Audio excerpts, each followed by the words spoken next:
தலைவர் 171 படத்தை வந்து லோகேஷ் கனகராஜ் அவர்கள் டைரக்ட் பண்ண போறாரு அப்படின்ற நியூஸ் வந்து அபிஷியலாவே வந்து ப்ரொடக்ஷன் சைட்ல வந்திருந்ததுக்கு அப்புறமா இந்த படத்து மேல இருக்கக்கூடிய எதிர்பார்ப்பு வந்து பயங்கரமா இருந்துச்சு. லோகேஷ் கனகராஜ் அவர்கள் லியோ படத்துக்கு அப்புறமா இந்த படத்தை தான் இப்ப டைரக்ட் பண்ண போறாரு. இந்த படம் வந்து எல்சியூல வராது, இது ஒரு ஸ்டாண்டர்ட் படமா இருக்கும் அப்படின்னு அவர் சொல்லியிருந்தாலும் கூட படத்துல வந்து ஏதாவது ஒரு சீனா எல்சியூல வந்துடக்கூடாதா அப்படின்ற மாதிரி ஃபேன்ஸ் எல்லாம் பயங்கர ஈகரா வெயிட் பண்ணிட்டு இருக்காங்க. லோகேஷ் அவர்கள் படத்துல வந்து நிறைய பழைய பாடல்கள் வந்துட்டு அவர் படத்துல வந்து யூஸ் பண்ணியிருந்திருப்பாரு. அண்ட் அந்த பாடல்கள் எல்லாமே வந்து பயங்கரமான ட்ரெண்ட் செட்டிங் பாடலா மாறியும் வந்திருக்கும். ஸோ இந்த படத்துல வந்துட்டு என்ன மாதிரியான பாடல்கள் யூஸ் பண்ண போறாரு அப்படின்ற மாதிரி எல்லாருமே பயங்கர ஈகரா வெயிட் பண்ணிட்டு இருக்காங்க. தலைவர் 171 படத்தோட டைட்டில் டீசர் வந்து இன்னைக்கு ரிலீஸ் ஆக போகுது. ஸோ அந்த டைட்டில் வந்து என்னவா இருக்க போகுது அப்படின்னு சொல்லி ஒரு சில கெஸஸும் போயிட்டு இருக்கு. ஸோ அந்த படி பார்த்தோம் அப்படின்னா தங்கம், டிஸ்கோ டிராகன் இந்த மாதிரியான டைட்டில் தான் வந்துட்டு இந்த படத்துக்கு வைக்க போறாங்க அப்படின்ற மாதிரியான ஸ்பெகுலேஷனும் போயிட்டு இருக்கு.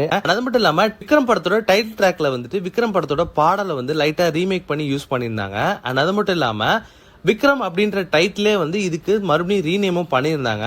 அதே மாதிரி ரஜினி அவர்களோட படத்துல இருந்தும் ஏதோ ஒரு படத்தை எடுத்து இந்த படத்துல ரீநேம் பண்றதுக்கான வாய்ப்புகளும் அதிகமா இருந்துகிட்டு இருக்கு. அண்ட் அது மட்டும் இல்லாம தங்கமகன் படத்துல வந்த டிஸ்கோ ட்ராக்கை இந்த டீசர் ட்ராக்ல வந்துட்டு போறதுக்கான வாய்ப்பும் இருக்கு. அதையும் ரீமேக் பண்ணி போறதுக்கான வாய்ப்புகளும் இருந்துட்டு இருக்கு.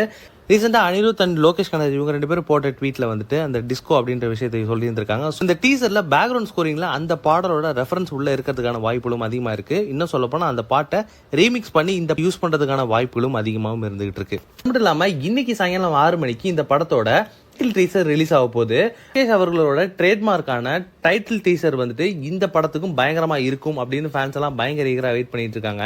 நாளைக்கு வந்து இந்த படத்தோட போஸ்டர் ஒன்று ரிலீஸ் பண்ணியிருந்தாங்க. அண்ட் அந்த போஸ்டர் வந்து ரஜினிகாந்த் அவர்கள் கையில வாட்ச் வச்சுட்டு இருக்கிற மாதிரியான ஒரு போஸ்டர் தான் அது. அண்ட் அந்த போஸ்டரை பார்த்த உடனே நிறைய பேர் என்ன கெஸ் பண்ணியிருந்தாங்கன்னா இது ஒரு டைம் டிராவல் படமா இருக்கும் அப்படின்னு. பட் லோகேஷ் கனகராஜ் அவர்கள் அவரே அபிஷியலா சொல்லிட்டாரு இந்த படம் வந்து ஒரு டைம் டிராவல் படம் கிடையாது. அண்ட் இந்த படம் வந்து எல்சியூலையும் வராது அப்படின்ற மாதிரி சொல்லியிருந்தாரு. அண்ட் அது மட்டும் இல்லாம லோகேஷ் அவர்கள் விக்ரம் படத்துக்கு முன்னாடி கமல்ஹாசன் அவர்கள்ட்ட வந்துட்டு ஒரு வாட்ச் மெக்கானிக் கதையை வந்து சொல்லியிருந்ததாகவும் அந்த கதை தான் வந்துட்டு கமல் சார் அவர்கள் கூட அவர் பண்றதா இருந்ததாகவும் அண்ட் அதுக்கப்புறமா தான் விக்ரம் படம் வந்து அவர் பண்ணாரு அப்படின்ற மாதிரியான விஷயங்களும் சொல்லப்பட்டிருந்துச்சு. ஸோ இப்போ இந்த வாட்ச் எல்லாம் வச்சு பார்க்கும்பொழுது அந்த கதையை தான் லைட்டா ஆல்டர் பண்ணி தலைவருக்கு இந்த படத்தை வந்து அவர் பண்ண போறாரு அப்படின்ற மாதிரியான நியூஸும் சோஷியல் மீடியால வைரலா பரவிட்டு இருக்கு. முக்கியமான விஷயம் என்ன அப்படின்னா ரஜினி அவர்கள் வந்து இந்த படத்துல ஒரு நெகட்டிவ் ஷேட்ல தான் நடிக்க போறாரு. பயங்கரமான ஒரு வில்லனிசம் வந்து இந்த படத்துல இருக்க போகுது அப்படின்ற மாதிரி லோகேஷ் கனகராஜ் அவர்கள் ஏற்கனவே சொல்லியிருந்திருக்காரு.